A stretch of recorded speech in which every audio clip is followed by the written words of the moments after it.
Secretary కూడా share చేసుకునే వాళ్ళు ఏదైనా చెయ్యాలి అనుకుంటే ప్రెసిడెంట్ గారు సలహా సూచన తీసుకుంటూ ఆయన కూడా పనిచేసే విధంగా నిలబడగలిగేవాడు అంటే అంతగా కృతజ్ఞంగా సెక్రటరీ నిలబడతారు.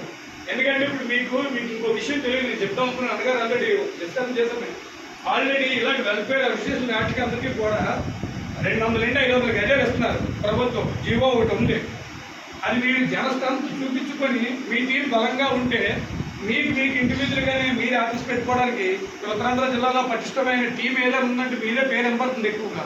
అందులో నర్సింగ్ అన్న గట్టిగా కృషి చేస్తూ టీం బలోపేతం చేస్తూ అందరినీ ప్రతిదీ మీటింగ్లు పెడుతూ ఆయన పేరు కూడా ఉంది.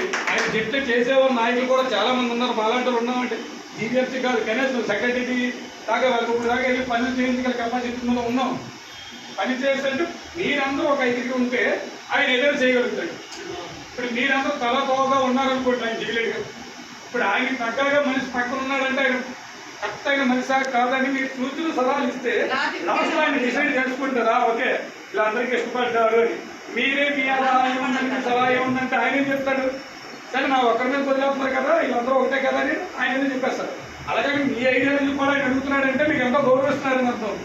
ఆ గౌరవం తీసుకొని మీరు ఈయనే ఉంటారా గప్పలపరంగా ఉంటారు, పెద్ద సార్లు ఎవరు పెద్దలు పెద్దవాళ్ళు ఉన్నారు, లేదా మహిళలు మంచి టాలెంట్ ఉన్న వాళ్ళు ఉన్నారు. అలాగే అందరూ కూడా కొంచెం చూస్ చేయండి, చూసి అప్పుడు చేస్తే బాగుంటుందండి. బిర్యానీ స్పెషల్. అందరి అభిప్రాయం కేంద్ర సెక్రటరీగా ఉండడానికి ఆమోదించండి.